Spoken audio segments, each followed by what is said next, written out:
তাহলে আজকের যে গল্পটা আমরা পড়া শুরু করব, অর্থাৎ ক্লাস 9-এর থার্ড সামেটিভ পরীক্ষার জন্য তোমাদের লেসন 10, পেজ নাম্বার 75-এ। গল্পের নাম দ্য প্রাইস অফ ভেনানাস, মানে কলাগুলির মূল্য। গল্প শুনে অল্প বিস্তর আমরা তো আইডিয়া করতে পারছি তার নাম শুনি যে এই গল্পে কোথাও না কোথাও কলা নিয়ে কোনো আলোচনা আছে, এবং অবশ্যই সেই কলার দাম নিয়ে। আমরা তো বাজারে যাই, কলা কিনি, এত টাকা ডজন, এত টাকা পিস, এই মূল্যে তো আমরা কলা কিনে থাকি। কলা তো আর কেজিতে বিক্রি হয় না সাধারণত।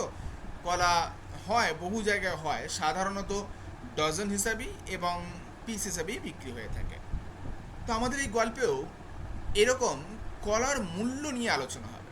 নাম শুনে মনে হতে পারে কি কি ধরনের একটা গল্প, কলার মূল্য নিয়েও গল্প হতে পারে। দেখো, কলার মূল্যটা হলো এই গল্পে কেবলমাত্র একটি বাহানা বা অছিলা যাকে বলতে পারে। দেখবে আমরা অনেক সময় অনেক ছোট্ট বাহানা দিয়ে অন্য কোনো কাজ বা অন্য কোনো বড় কাজ করে থাকি, যেটার বাহানা দিই সেটা আদপে খুবই ছোট্ট।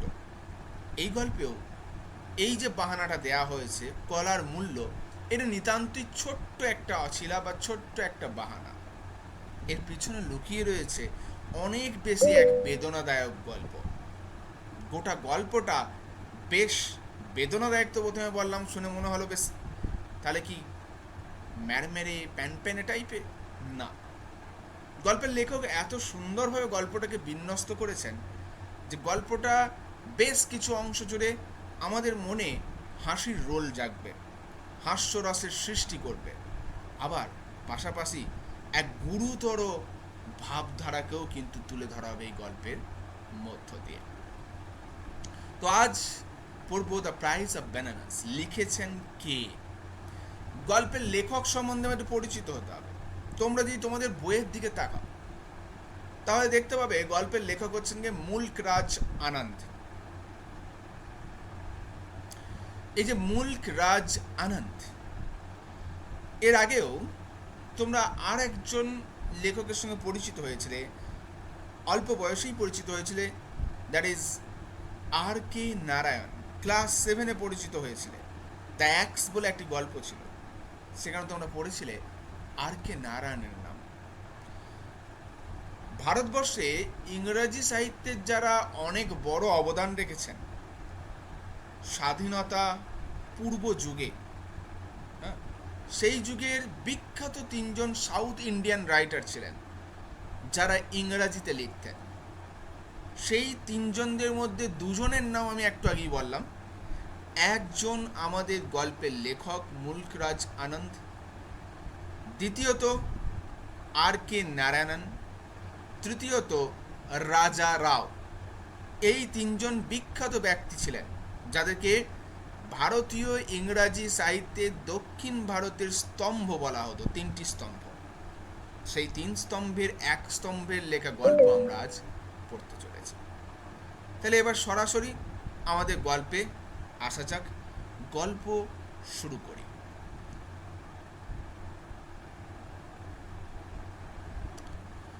প্রথম লাইনটাই লক্ষ্য করো। প্রথম লাইনই প্রথম যে প্রোনাউনটা ইউজ করা হচ্ছে, I was on my way from Faizabad railway station to Lucknow. প্রথম প্রোনাউনই প্রয়োগ করা হলো আই, মানে আমি। এই যে গল্প যখন বলা হয় এবং সেই গল্পের কথক যখন নিজেই নিজের জীবনের কোনো গল্প বলছেন বা নিজেই নিজের সাক্ষী থাকা কোনো ঘটনার গল্প বলছেন, যেখানে গল্পের কথক নিজেই উপস্থিত, সেই ধরনের গল্পের যে লেখন শৈলী তাকে বলা হয় ফার্স্ট পারসন ন্যারেটিভ, প্রথম পুরুষের বাচন ভঙ্গি। দেখো, এখানে কথক নিজেই এই গোটা গল্পের ঘটনাতে উপস্থিত আছেন এবং নিজেই গল্পটা আমাদের শোনাচ্ছেন। কি বলছেন? I was on my way from Faizabad railway station to Lucknow. আমি ফৈজাবাদ রেলওয়ে স্টেশন থেকে লখনৌ যাচ্ছিলাম। খুব ভালো করে খেয়াল রাখবো লেখক কোথায় যাচ্ছিলেন, কোথা থেকে যাচ্ছিলেন। ফৈজাবাদ থেকে যাচ্ছিলেন, যাচ্ছিলেন কোথায়? Lucknow. I had arrived at the station half an hour in advance of the time for the train's departure. I had arrived. আমি পৌঁছে গেছিলাম বা এসে গেছিলাম at the স্টেশনে half an hour in advance, আধা ঘন্টা আগে, অর্থাৎ 30 মিনিট আগে। কোন সময় থেকে 30 মিনিট আগে? Of the time for the trains departure. Departure মানে ছেড়ে যাওয়া। ট্রেন ছেড়ে যাবার আধা ঘন্টা আগে আমি প্ল্যাটফর্মে এসেছিলাম। দেখবেন নর্মালি আমরা করি না তাই? যখন আমাদের ট্রেনের টাইম থেকে আধা ঘন্টা থেকে 1 ঘন্টা আগে আমরা পৌঁছে যাই, কারণ ট্রেন একটা যতই হোক এক্সাইটমেন্ট কাজ করে তো আমাদের মনে। তো লেখকও ট্রেন ছাড়ার যে টাইম তার 30 মিনিট আগে কিন্তু পৌঁছে গেছিলেন। কোথায় পৌঁছে গেছিলেন? স্টেশনে। I sat on a bench watching the monkeys frolicking on the trees. আমি একটা বেঞ্চের উপর বসেছিলাম। এবার দেখো এইটা একটু ধারণা দিই তোমাদের। গল্পটা লেখা হচ্ছে কিন্তু স্বাধীনতার আগের একটা টাইম, ঠিক আছে?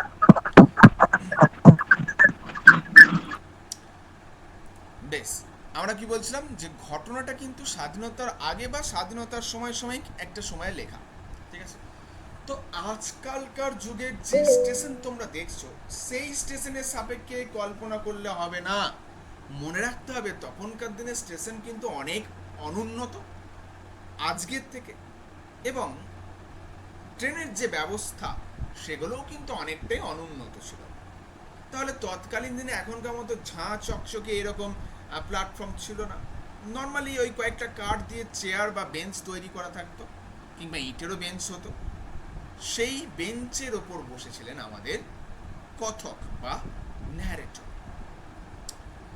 ওয়াচিং, আমি দেখছিলাম। The monkeys frolicking. আচ্ছা, ফ্রোলকিং শব্দের অর্থ দেখো রাইট সাইডের নিচে দেখো অর্থগুলো আমি দিয়ে দিয়েছি। ফ্রোলকিং মানে play or move about in a cheerful and lively way, অর্থাৎ এই লাফাঝাঁপি করে প্রাণবন্তভাবে খেলাধুলা করা। তাহলে কথক বলছেন, আমি তখন বসে বসে দেখছিলাম কিছু বানর লাফালাফি করছিল অন দ্য ট্রিজ, গাছের ওপরে, and on the open platform, এবং ওই যে খালি প্ল্যাটফর্মটা ছিল সেই প্ল্যাটফর্মে। দেখো ওপেন প্ল্যাটফর্ম বলা হলো, কিন্তু আজকাল যদি আমরা যাই দেখবে প্ল্যাটফর্মে কিছু অংশ অবশ্যই ওপেন আছে, কিন্তু অধিকাংশ অংশে কিন্তু সেট দেওয়া থাকে। তখন তো অতটা উন্নত হয়নি, তাই মাথার উপর কোনো সেট ছিল না, তাই সেই প্ল্যাটফর্মগুলোও ছিল ওপেন। তাহলে সেই প্ল্যাটফর্মে কিছু বানর খেলাধুলা করছে। The monkeys descended now and then. বানরগুলো এখন তখন করে একবার করে নেমে আসছে। ডিসেন্ডেড মানে নেমে আসা। কিসের জন্য নামছে? টু কালেক্ট, সংগ্রহ করার জন্য। Half সাকড mango Stones. Half সাকড, half মানে হচ্ছে অর্ধ, সাক মানে হচ্ছে চোষা, অর্ধ চোষা ম্যাঙ্গো স্টোন, আমের আঁঠিগুলো। অর্থাৎ ওই আম খাচ্ছিল লোকজন, তো কিছু লোকেরা খেয়ে ফেলে দিয়েছে। দেখবে বানর টানর এরা কি করে, দেখবে কোনো খাবার পড়ে থাকলে সেটাকে চুপি চুপিকে তুলে নিয়ে আসে। তো এরকম অর্ধ খাওয়া আমের আঁটি যেখানে পড়েছিল সেগুলোকে খাবার জন্য এরা বারবার করে নামছিল এবং উঠছিল আর কি। And the reminders of food, এবং সঙ্গে তারা আরও কিসের খোঁজে নামছিল? রিমাইন্ডার্স মানে অবশিষ্ট, অফ ফুড খাবারের, ফ্রম দ্য প্ল্যাটফর্ম, প্ল্যাটফর্ম থেকে নেবার জন্য। ওই যে আমরা ধরো অনেক সময় কোনো অংশ খাই, যেমন ধরো আমরা কোনো একটা কলা খেলাম, তাহলে সেই কলাটা খেয়ে নিয়ে খোসাটা ফেলে দিই।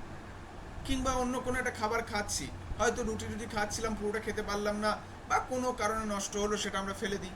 তাহলে এই যে খাবারের অবশিষ্ট অংশগুলো যেগুলো অন্যান্য লোকেরা সবাই ফেলে দিচ্ছে, বানরগুলো সেইগুলোকে কালেক্ট করতেও কিন্তু আসছিল। বেশ, দ্য ইয়ঙ্গার মাঙ্কিস, এই বানরের দলের মধ্যে যেগুলো অপেক্ষাকৃত কম বয়সী বানর ছিল, sat on the bough of neem and tamarind trees, সেই বানরগুলো বসেছিল নিম গাছ এবং ট্যামারিন্ড অর্থাৎ তেঁতুল গাছের ডালে, ready to jump after any food that may be visible.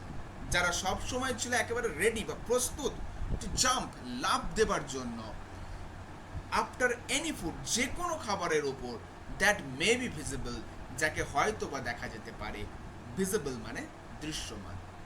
তার মানে ধরো প্ল্যাটফর্মে এরা তো সবাই একটা করে আসছে যাচ্ছে খাচ্ছে, তো তো বাই চান্স কেউ একটা খাবার ফেললো, সঙ্গে সঙ্গে গাছের ডাল থেকে এই ছোট্ট বানরের ছানাগুলো লাফিয়ে চলে এলো সেই খাবারটাকে নেবার জন্য। যেখানেই এরা খাবার দেখতে পাচ্ছে সেখানেই এরা লাফিয়ে পড়ছে। বেশ, এরপরে কি কি ঘটনা ঘটলো দেখা যাক। একটু আগে পর্যন্ত তো দেখতে পেলাম যে এই এই বিষয়গুলো ঘটছে, এবার কি হচ্ছে জাস্ট দেন, ঠিক সেই সময়। কোন সময়? ওই যে সময় আমাদের ন্যারেটর বা কথক এই সমস্ত দৃশ্যগুলো দেখছে, ঠিক সেই সময় দ্য ট্রেন ওয়াজ অ্যানাউন্সড, ট্রেনের ঘোষণা হলো, by the ringing of the station bell, স্টেশনের বেলের ঘণ্টার ধ্বনির আওয়াজে। I concentrated on securing a seat for myself in the train. দেখো, এটা সর্বভারতীয় এক দৃশ্য, সে যুগ হোক, এ যুগ হোক কিংবা আগামী যুগ হোক, ভারতবাসীদের মধ্যে এই দৃশ্য দেখাই যাবে। কি দৃশ্য? ন্যারেটর বলছেন, যখন ট্রেনের আসার জন্য বেল বাজলো, ওই যে বললাম আগেকার দিনে তো এখনকার মতো এমন অ্যানাউন্সমেন্ট অতটা হতো না, তখন ঘন্টার ধ্বনি বাজিয়ে রেলের আগমনকে বোঝানো হতো। যাই হোক, কিন্তু যুগে যুগে একটা জিনিস সেম, সে এত পুরনো যুগ হোক, এখন হোক বা আগামীতেও, কি আমরা দেখবে যেই না ট্রেন ঢুকবে তখন ট্রেনে থাকা প্যাসেঞ্জাররা নামলো কি না নামলো তাতে আমাদের কিচ্ছু যায় আসে না, আগে আমরা লাফিয়ে উঠবো ট্রেনে। কিসের জন্য? একটা সিট পেতে হবে, এবং মোস্ট ইম্পর্টেন্টলি যদি সেটা আবার উইন্ডো সিট হয়, সে তো একবারে নেক্সট টু হেভেন বলা যায় যাকে, স্বর্গের সমান। যদিও বা দেখা যাবে হয়তো আমি যে স্টেশনে উঠছি সেখান থেকে আমার পরবর্তী স্টেশনে যেটা গন্তব্য আর কি, মানে আমার গন্তব্য যেটা, সেটা হয়তো যেতে মিনিট 10 বা মিনিট 15 লাগবে, কিন্তু তবুও আমাকে লম্পঝম্প করে মারামারি করে সিট একটা দখল করতেই হবে। আবার এমন ব্যক্তিকেও আমি দেখেছি যারা কিন্তু ট্রেনে ওঠে প্রথমার্ধে মারামারি করে সিট দখল করে, তারপর 2 মিনিট বসার পর সিট থেকে উঠে চলে এসে ট্রেনের দরজায় দাঁড়িয়ে থাকে। তাহলে তাদের যে কী সাইকোলজি সেটা আমরা আজ বুঝতে পারি না, কিন্তু মানুষ এটাই করবে, মানুষের ধর্মই এটাই। এইবার ন্যারেটর কি বলছেন, তিনিও সেই শ্রেণীতেই পড়েন, তিনিও বাদ পড়েন না, তাই তিনিও কি করলেন, আই কনসেন্ট্রেটেড অতীতকালে, আমি মনোনিবেশ করেছিলাম বা মনোসংযোগ দিয়েছিলাম, অন সিকিউরিং মানে নিশ্চিত করাতে, আ সিট একটা বসার জায়গা, ফর মাইসেলফ আমার জন্য, ইন দ্য ট্রেনেতে। লেখকের কপাল ভালো ছিল বা ন্যারেটরের কপাল ভালো ছিল। কি হলো? I got a window seat, আমি একটা জানলার ধারে সিট পেয়ে গেলাম। ওভারলুকিং দ্য প্ল্যাটফর্মের দিকে তাকিয়েছিলাম। সাম আদার প্যাসেঞ্জার্স, আরও অন্যান্য যাত্রীরা, জয়েন্ট মি, আমার সঙ্গে যোগদান করলো, ইন দ্য কম্পার্টমেন্ট, ওই কামরাতে। ট্রেনের যে এক একটা বগি বা কামরা তাকে আমরা কম্পার্টমেন্ট বলছি। খুবই ন্যাচারাল একটা বিষয়, একটা গোটা ট্রেনের কম্পার্টমেন্টে তো আমি একা যাব না, সুতরাং আমি প্রবেশ করলাম, আমার সঙ্গে সঙ্গে আরও বেশ কিছু প্যাসেঞ্জার্স বা যাত্রীও জয়েন করলো আমার সঙ্গে ওই কম্পার্টমেন্টে। We were all sweating from rising heat of the summer. এই এতক্ষণে বুঝতে পারছি ঘটনাটা কোথায়, যদিও বা আগে একটু হিন্টস পেয়েছি যে ঘটনাটা কোন সময়ে। ওই যে আমের আঁটির কথা বলা হয়েছে, এবং আমরা জানি সাধারণত আম প্রচুর পরিমাণে পাওয়া যায় ওই গ্রীষ্মকালটাতেই, পাওয়া যায় সারা বছর, কিন্তু আজকালকার যুগে পাওয়া গেল, সেই সময় দিয়ে কিন্তু এত কোল্ড স্টোরেজের অত ব্যবস্থা ছিল না, তো মেইনলি তখন গ্রীষ্মকালটাতেই বেশি পাওয়া যেত। এইবার তো লেখক বা ন্যারেটর সরাসরি মেনশন করেই দিলেন, উই ওয়ার অল সোয়েটিং, আমরা সবাই ঘামছিলাম, সোয়েটিং মানে ঘামছিলাম, from the rising heat of the summer, গ্রীষ্মের চরম উত্তাপে। সেভারাল প্যাসেঞ্জার্স ওয়ার বিজি, অনেক প্যাসেঞ্জাররা ব্যস্ত ছিল। Filling up their small earthen pitchers, কিসের জন্য ব্যস্ত ছিল? ফিলিং আপ, অর্থাৎ ভর্তি করার জন্য। কি ভর্তি করতে? দেয়ার স্মল আর্দেন পিচার্স, তাদের ছোট ছোট মাটির কলসিগুলো। আর্দেন মানে এক্ষেত্রে মাটির, আর পিচার্স মানে কলসি। এবার তোমরা বলবে যে স্যার মাটির কলসি নিয়ে ট্রেন যাত্রা কে করে, তাই না? এবার মাটির কলসি তারা কি ভরছিল দেখো, একটু লেখা রয়েছে ফ্রম আ ওয়াটার পাম্প, একটা জলের পাম্প থেকে। তার মানে বুঝতেই পারছি মাটির কলসিতে তারা কি ভরছিল? জল। আমরা স্যার বোতল নিয়ে যাই, কলসি নিয়ে কে যাত্রা করে? কিন্তু এই যে কথা, আমরা তো আর এই যুগ আর সে যুগে নাই, তাই না? আমরা সেই যুগে কিন্তু এত মডার্নিটি তো আসেনি, যেখানে বোতলের এত ভ্যারাইটি এসে গেছে। এখন কত রকমের জল গরম রাখা, ঠান্ডা রাখার বোতল এসে গেছে। তখন তো সেটা ছিল না। তবে যত যাই আসুক, অ্যাকচুয়ালি কলসির কোনো বিকল্প হয় না। মাটির কলসি কিন্তু একটা ন্যাচারাল ফ্লাক্স বলতে পারো, থার্মোফ্লাক্স, যেটা কিন্তু গ্রীষ্মকালে জলকে দারুণ সুন্দর ঠান্ডা রাখতে সহায়তা করে। এবার ট্রেনের ভেতর এরকম বড় বড় কলসি নিয়ে যেতে পারবে না, ছোট একটা ধরনের কলসি হয়, যেটা মোটামুটি ক্যারি করা যায়। ছোটো মানে নিতান্তই ছোট নয়, এই এতটা বড় ধরে নাও একটা কলসি, সেরকম একটা কলসি নিয়ে এসেছে সবাই, এবং সেগুলোতে জল ভরতে সবাই ব্যস্ত। গরম তো, প্রচণ্ড গরম, তাই জল ভরছে। আই ওয়াজ স্ট্রাক, আমি আটকে গেলাম,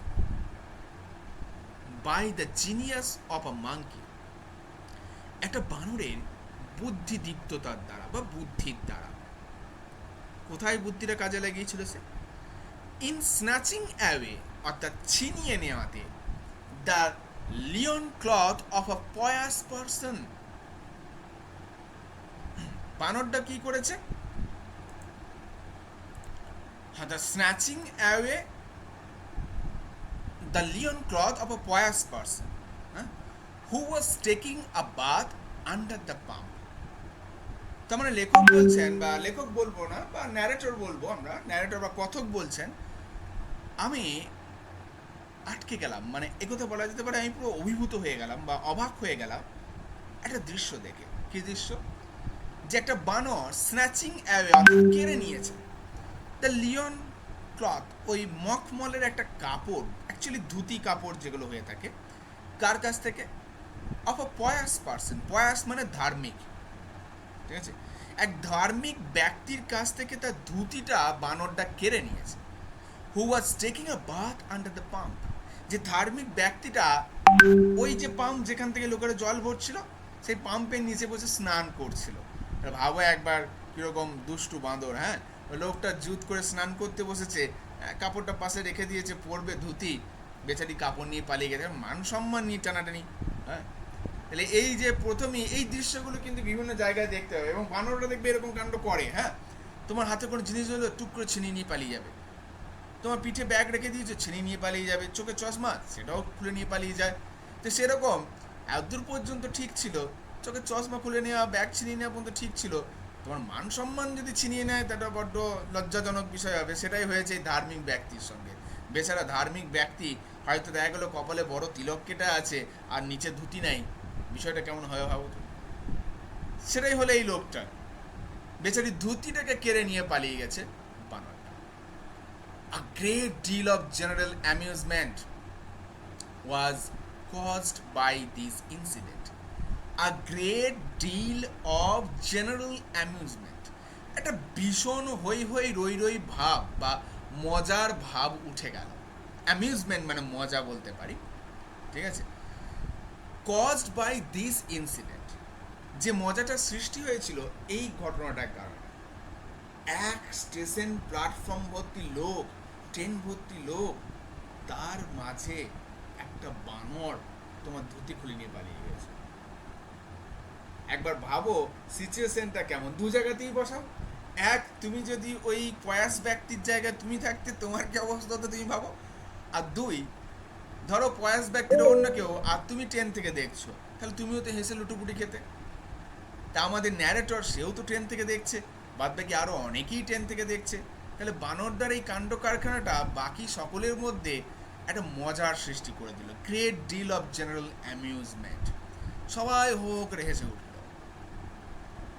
দ্য বাথার, ওই যে ব্যক্তি যে স্নান করছিল, দেন রিকোয়েস্টেড, সে অনুরোধ করল, দ্য মাংকি, বানরটিকে, to return his linen cloth, সে বলল আমার ধুতিটা ফিরিয়ে দাও বাবা।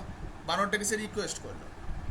দ্য মাংকি ওয়াজ জেনারাস, বানরটা বেশ ভদ্রই ছিল। অ্যান্ড থ্রিউ ইট ডাউন, বানরটা নিচে ছুঁড়ে দিল, ফ্রম দ্য নিম ট্রি, নিম গাছ থেকে, অ্যাট দ্য ম্যানস ফিট, লোকটির পায়ের কাছে। যাক, বেচারি বানর বেশ ভদ্র বানরই ছিল, অসভ্য নয়, এক কথায় মেনে নিয়েছে। আর আমাদের এই যে পয়াস ব্যক্তি, সেও হয়তো হাত জোর করে বলেছে যে আমার কাপড়টা ফিরিয়ে দাও, বা মান সম্মানই টানাটানি করো না। বানরটা দেখেছে ঠিক আছে চলো, ধার্মিক ব্যক্তি একটু তো ধর্মকর্ম করেছে, তাই কাপড়টা ফিরিয়ে দিয়েছে। বানরটা ভদ্র, জেনারাস, বেশ। এবার চলো দেখিনি গল্প আবার কোন দিকে মোড় নিচ্ছে। গল্পে এবার আবার আর একটা নতুন চরিত্র আগমন করতে চলেছে। প্রথমত ধার্মিক ব্যক্তিটার একটা মান সম্মানহানি ঘটলো, এরপর কি হচ্ছে দেখি। While all this was going on, যখন এই সমস্ত কিছু ঘটছিল, আই নোটিসড, আমি লক্ষ্য করেছিলাম, a gentleman come up to our compartment, এক ভদ্রলোক আমাদের কম্পার্টমেন্টে বা আমাদের কামরাতে উঠে এলো বা আসছিল। He looked like a businessman, তাকে দেখে মনে হচ্ছিল একজন ব্যবসায়ী। দেখো তৎকালীন দিনে এখনকার ব্যবসায়ীদের মতো ব্যবসায়ী ভেবো না, এখন তো সবাই ব্যবসায়ী। হ্যাঁ, এখন দোকানদার বেশি, খরিদ্দার কম। কিন্তু তখনকার দিনে ব্যবসায়ী মানে কাইন্ড অফ মহাজন টাইপ। মহাজন শব্দটা তোমরা নিশ্চয়ই শুনেছো ইতিহাসে, সেই মহাজন টাইপের ধরে নাও।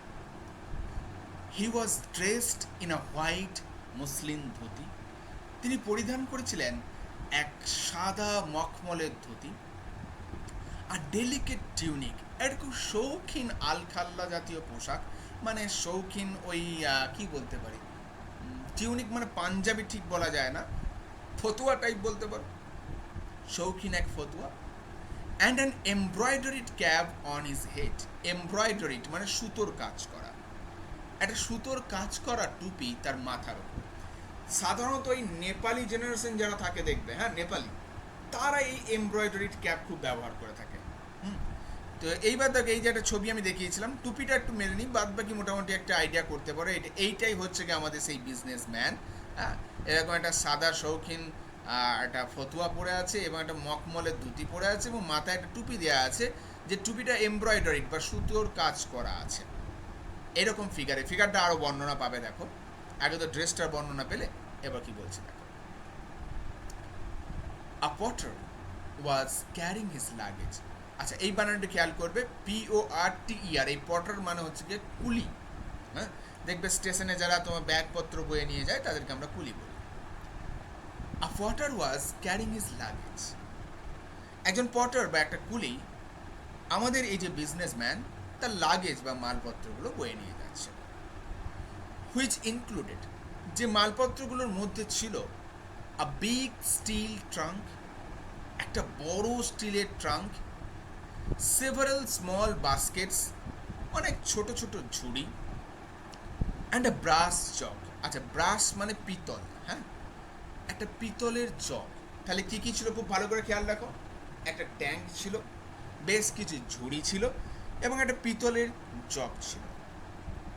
The man was shouting at the Potter, ওই লোকটি অর্থাৎ ওই যে বিজনেসম্যান বলে যাকে ন্যারেটরে মনে হচ্ছে, সে কী করছে, শাউটিং অর্থাৎ চিৎকার করছে, কার উপর, অ্যাট দ্য পটার, কুলির ওপর, টু হারি আপ, তাড়াতাড়ি করার জন্য। তখন বিজনেসম্যান কুলিকে বলছে তাড়াতাড়ি চ, ট্রেনটি মিস হয়ে যাবে বলে তাড়াতাড়ি চ করে তাকে তাড়া দিচ্ছে। উইথ দ্য লাগেজ, যে লাগেজগুলো বয়ে আনছিল। সাডেনলি, হঠাৎ করে আ মাংকি লেফট ডাউন, একটা বানর ঝাঁপ দিয়ে এলো। লিপ এর পাস্ট ফর্ম হচ্ছে লেফট, LEAP, লিপ মানে হচ্ছে লাফানো, তার পাস্ট ফর্ম লেফট। তাহলে একটা বানর হঠাৎ করে ঝাঁপ দিয়ে এসেছিল, লেফট ডাউন, নিচে নেমে এলো ঝাঁপিয়ে। From the top of our compartment, আমাদের কামরার উপর থেকে, মানে একটা বানর ন্যারেটররা যে কামরায় বসেছে সেই কামরার উপরে ছাদেতে ছিল, সেখান থেকে লাফ মেরে নিচে এলো অ্যান্ড এবং snatched away the fine embroidered cap of the businessman, এবং কেড়ে নিয়ে পালিয়ে গেল ওই সুন্দর সুতোর কারুকার্য করা টুপিটা যেটা বিজনেসম্যানের ছিল। ব্যাস, এখানে দেখতে পাচ্ছ বানরদের কত উৎপাত, যা পায় তাই ছিনিয়ে নিয়ে পালিয়ে যায়। প্রথমে কারো ধুতি নিয়ে পালালো, তো এবার কারো টুপি। The monkey then climbed up, তারপর বানরটি ওপরে উঠে গেল দ্য নিম ট্রি, নিম গাছে, মানে এই মালপত্রগুলো নিয়ে যায় যে সরাসরি নিম গাছে উঠে যায়। দেখো আগেরটাতেও কিন্তু নিম গাছই ছিল, সেখান থেকেই কিন্তু কাপড়টা নিচে ছুঁড়ে দিয়েছিল, আবারও টুপিটাকে নিয়ে নিম গাছে উঠে গেছে। What have you done monkey, এই বেটা বানর তুই আমার সাথে কি করলি? দ্য বিজনেসম্যান শাউটেড, ব্যবসায়ীটা চিৎকার করে উঠল, ইন আটার কনফিউশন, চরম বিভ্রান্তির সঙ্গে, মানে কি হলো না বুঝতে পেরে জোরে চিৎকার করে বলে, এই বেটা বানর তুই টুপি নিয়ে নিলি। He ran towards the tree over the pump, businessman দৌড়ে গেলেন ওই গাছটার দিকে যেটা ঠিক পাম্পের ওপরে অবস্থিত ছিল, অর্থাৎ পাম্পের পাশে, পাশে মানে পিছনের দিকেই বলতে পারো, বা পাম্পের ও পারে যাকে বলা যায়। And stood threatening the monkey, এবং সেখানে দাঁড়িয়ে দাঁড়িয়ে বানরটাকে ভয় দেখাতে লাগলো।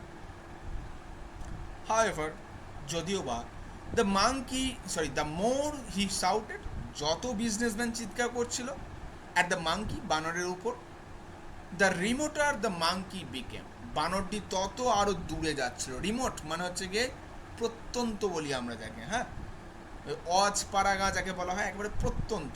তাহলে বানরটিকে যত এ বকাঝকা করছে, বানরটি আরো দূরে যাচ্ছে। It was the same monkey, এটা সেই বাঁদরটাই that had snatch the bather's linen cloth, একটা বাঁদরই আছে যে খুব ফেরেকবাজ, হ্যাঁ, যে খুব দুষ্টু যাকে বলা যায়। এটা ছিল সেই বানরটাই যে আমাদের এই যে বাথার তার ধুতিটা ছিনিয়ে নিয়েছিল। দেখো এখানে একটা জিনিস লক্ষ্য করো, ডিফারেন্স, একটা তফাৎ লক্ষ্য করলে কিনা আমি জানি না। প্রথমার্ধে দেখো যে বানরটিকে যখন ধুতিটা নিয়ে গেল, সেই ধুতিটাকে কেড়ে নেবার পর বাথার কিন্তু কোনো প্রকার তাকে শাউটিং করেনি, চেঁচামেচি করেনি, বরং রিকোয়েস্ট করেছিল ফিরিয়ে দেওয়ার জন্য, বানরটি ফিরিয়ে দিয়েছে। দ্বিতীয় ক্ষেত্রে লক্ষ্য করো, এই বিজনেসম্যান কিন্তু শাউট করলো আর বানরটা ফিরিয়ে দিল না, আরো দূরে যেতে লাগলো।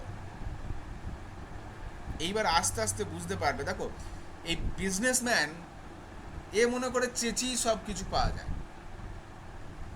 চেঁচামেচি করলেই দুনিয়াতে সব কিছু আমার, জোর দেখালি, গলার জোর, গায়ের জোর দেখালি দুনিয়াতে সব কিছুকে দখল করাতে যায় না। হ্যাঁ, দখল ততটাই করা যায়, তুমি গায়ের জোরে গলার জোরে ততটাই দখল করতে পারবে যতটা তোমার হাতের নাগালের আছে। যে জিনিস তোমার নাগালের বাইরে তাকে তুমি গলার জোরে গায়ের জোরে অর্জন করতে পারো না। বানরটা তো তার হাতের নাগালে নাই, তাই যত গলার জোর দেখাচ্ছে সে আরো তত দূরে যাচ্ছে। এরপর কি হচ্ছে দেখো, the people on the platform, ওই প্ল্যাটফর্মে যে লোকজনগুলো ছিল, were much amused by the plight of the businessman, তারা আরও বেশি করে মজা পাচ্ছিল বাই দ্য প্লাইট। প্লাইট মানে হচ্ছে গিয়ে এটা আনকমফোর্টেবল সিচুয়েশন, মানে অস্বস্তিকর পরিস্থিতি যাকে বলতে পারে। বিজনেসম্যান এই অস্বস্তিকর পরিস্থিতিটা দেখে, মানে বিজনেসম্যান ভেবেছিল দুবার তারা মারবো, বানরটা আমার কথা শুনে টুপিটা দিয়ে দেবে, কিন্তু দুনিয়ার সবাই তোমার তারাকে ভয় পায় না। হ্যাঁ, বিজনেসম্যান ভুলে গেছিলো যে ওটা কোনো শ্রমজীবী মানুষ নয়, বা ওটা কোনো গরিব মানুষ নয় যে তারা তাবড়ি দিয়ে তাকে আমি দমিয়ে রেখে দেবো। আরে ওটা একটা বানর, ও তোমার ভাষা বোঝে না, তাই না? তুমি তোমার মুখের ভাষা দিয়ে আর একটা মানুষকে জোর খাটিয়ে দমিয়ে দিতে পারো, তুমি তোমার অর্থের দ্বারা একটা মানুষকে দমিয়ে দিতে পারো, কিন্তু তুমি তোমার অর্থের দ্বারা বনের বাঘকে দমাতে পারবে? পারবে না। না পারবে বনের বাঘ কিংবা বনের বানর, কোনোটাকেই তুমি বসা আনতে পারবে না টাকার দ্বারা, কারণ তারা স্বাধীন। বস তো মানুষকে করা যায় টাকা দিয়ে, কারণ বানর, বাঘ, সিংহ, ভাল্লুক এদের কাছে টাকার কোনো মূল্য নাই, তারা তোমার কথা শুনতে রাজি হবে। তো এইবার বিজনেসম্যান আনকমফোর্টেবল সিচুয়েশনে পড়ে গেল, আমি এত একটা বড় বিজনেসম্যান, আমার কথা শুনছে না। তো লোক এই বিষয়টাকে দেখে আরো বেশি মজা পেতে লাগলো। He looked with a piteous and hopeless expression. Businessman এবার তাকালো একটা পিটিয়াস অর্থাৎ একটা করুণ দৃষ্টি নিয়ে, অ্যান্ড হোপলেস এক্সপ্রেশন মানে একটা আশাহীন ভাবভঙ্গি নিয়ে, মানে সে প্রায় আশা ছেড়িয়ে দিয়েছে, অন হিজ ফেস, তার মুখমণ্ডলে। মিনওয়াইল, এরই মধ্যে a fruit hawker had come forward. একজন ফল বিক্রেতা এগিয়ে এসেছে। পুশিং হিজ লিটল কার্ট, তার ছোট্ট ঠেলা গাড়িটাকে ঠেলে নিয়ে। কার্ট মানে এক্ষেত্রে ঠেলা গাড়ির কথা বলা হচ্ছে। হি টোল্ড দ্য সেঠজি, এবার দেখো নামটা পাচ্ছি, ওদের দেশে বা ওই অঞ্চলে কিন্তু বিজনেসম্যানদেরকে সেঠজিও বলা হয়। তাহলে সে এসে এবার সেঠজিকে বলছে that he would rescue the cap. ওই যে ফ্রুট ভেন্ডর সে এসে বললো, বা ফল বিক্রেতা এসে সেঠজিকে বললো যে সেঠজি আমি আপনার টুপিটা উদ্ধার করে দিচ্ছি। The businessman seemed slightly relieved. বিজনেসম্যানকে দেখে বা ওই ব্যবসায়ীকে দেখে মনে হলো সেজন্য একটু রিলিভড, স্বস্তি পেল। রিলিভড মানে স্বস্তি পাওয়া। The vendor went ahead. তারপর সেই ফল বিক্রেতা একটু সামনে এগিয়ে গেল। Dangling a couple of bananas. এরপর সে কি করলো? ড্যাংলিং অর্থাৎ দোলাতে থাকা, ঝুলিয়ে দোলাতে থাকা, ঝুলিয়ে দোলাতে লাগলো আ কাপল অফ ব্যানানাস মানে এক জোড়া কলা। এইবার বুঝতে পারছি আস্তে আস্তে কোন জায়গায় আমরা পৌঁছাচ্ছি। দেখো এখনো পর্যন্ত যতদূর গল্প পড়ে এলে সেখানে কিন্তু গল্পের নামের সঙ্গে যে বিষয়বস্তুটি জড়িত ছিল অর্থাৎ ব্যানানা, সেটার উল্লেখ পাইনি, এই প্রথমবার পেলাম। তার মানে এবার গল্প আসল দিকে এগুতে চলেছে। তাহলে সেই ফ্রুট ভেন্ডর কি করলো? দুটো কলা ওই বানরটির সামনে ঝোলালো। অ্যাট দ্য মাঙ্কি, বানরের দিকে। উইথ হিজ রাইট হ্যান্ড, খেয়াল রাখবে কোন হাতে করে কলাটা ঝুলিয়ে দেখিয়েছিল? ডান হাতে করে। He stretched out his left hand, সে ডান হাতে করে কলাটা ঝুলিয়ে দেখালো, বাঁ হাতটা বাড়ালো। ঠিক আছে? স্ট্রেচড আউট মানে বাইরের দিকে প্রসারিত করা। ফর দ্য ক্যাপ, টুপিটার জন্য। তার মানে ডান হাতে বানরটাকে লোভ দেখাচ্ছে কলা দিয়ে, কলা নিশা কলা নিশা, বাঁ হাতে করে টুপিটা চাইছে, টুপিটা দিয়ে বলে, অর্থাৎ খাবার নে টুপি দে। এটাই ছিল ফ্রুট ভেন্ডরের ট্যাকটিক্স। এবার কি বলছে দেখো। The monkey seemed to hesitate. The monkey seemed to মানে দেখে মনে হচ্ছিল, হেজিটেট অর্থাৎ ইতস্তত বোধ করছে। বানরটিকে দেখে মনে হচ্ছিল সেজন্য একটু ইতস্তত করছে। দেখো স্বাভাবিক বিষয়, তাই না? বানর তো আর মানুষ নয় যে চোখ বুঝে যে কাউকে বিশ্বাস করে নেবে। আমরা মানুষরা কিন্তু চোখ বুঝে যে কাউকে বিশ্বাস করে নিই, বানর ঝট করে বিশ্বাস করবে না। হ্যাঁ, ও দেখছে এটা তো একটা ফান্ড হতে পারে, তাই না? আমাকে কলাটা দেখিয়ে যদি আপনি আমাকে ধরে নেয়, তো প্রথমে তার একটা ইতস্তত বোধ হচ্ছিল। এইবার ফুড ভেন্ডরটা একটা ডাক দিচ্ছে। কিরকম ডাকটা দেখো, আও আও কাম ডাউন, যেমন করে আমরা প্রাণীদের ডাকি না আয় আয় করে, তো সেরকম করে ফুড ভেন্ডর ওকে ডাকছে আয় আয় নিচে আয়। দ্য ভেন্ডর কোয়াক্সড, কোয়াক্সড মানে নম্র সুরে ডাকা। ঠিক আছে? আয় আয় করে, অর্থাৎ খুব নম্র সুরে ভালোবেসে যখন ডাকা তাকে বলা হয় কোয়াক্স। তাহলে ফ্রুট ভেন্ডর খুব নম্র সুরে ভালোবেসে ডাকলো দ্য মাঙ্কি, বানরটিকে। He lifted the bananas higher up, তারপর সে কলা দুটো আর একটু উপরে তুললো যাতে বানরটা আর একটু এসি লাগাল পেয়ে যায়। The monkey responded by climbing down. এইবার বানরটি রেসপন্ড করলো, অর্থাৎ সাড়া দিল। রেসপন্ড করা মানে সাড়া দেওয়া। কেমন ভাবে? বাই ক্লাইম্বিং ডাউন, একটুখানি নিচে নেমে এসে। এখন সে অনেক ওপরে চলে গেছিল, দূরে চলে গেছিল, তো এইবার যখন সে আয় আয় করে ডাকলো, এবার আস্তে আস্তে নিচে নেমে এলো।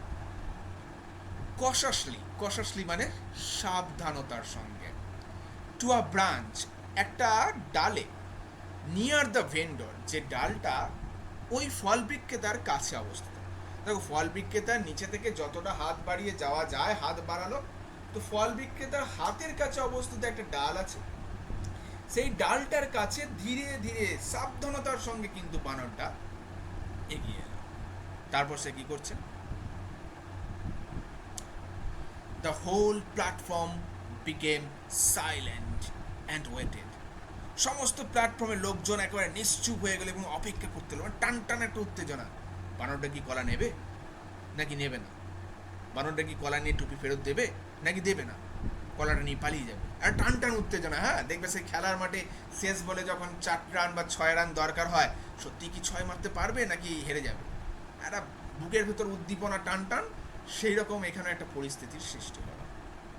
উইথ ব্যাটেড ব্রেথ, ব্যাটেড মানে হচ্ছে অ্যাংশিয়াস, উদ্বিগ্ন, ব্রেথ মানে হচ্ছে শ্বাস প্রশ্বাস, একটা উদ্বিগ্ন শ্বাস প্রশ্বাসের সঙ্গে গোটা প্ল্যাটফর্ম নিশ্চুপভাবে অপেক্ষা করতে লাগলো for the impossible to happen, একটা অসম্ভব কিছু ঘটার আশায়।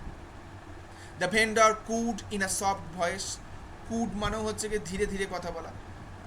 ভেন্ডর তখনও খুব নম্র সুরে আস্তে আস্তে ডাকতে লাগলো, আও টু দ্য মাঙ্কি, বানরটাকে আয় আয় করে ডাকতে লাগলো। দ্য মাঙ্কি লুকিং দিস, বানরটি looking this side and that, বানরটি একবার এদিক একবার ওদিক তাকালো। অ্যাকসেপ্টেড দ্য বার্গেইন, বার্গেইন মানে দর কষাকষি, অবশেষে দর কষাকষিটা সে অ্যাকসেপ্ট করল। ইট টুক ওভার দ্য ব্যানানাস, এটা কলাগুলি নিয়ে নিল। উইথ হিজ রাইট হ্যান্ড, বানরটি ডান হাত দিয়ে কলাটিকে নিয়ে নিল।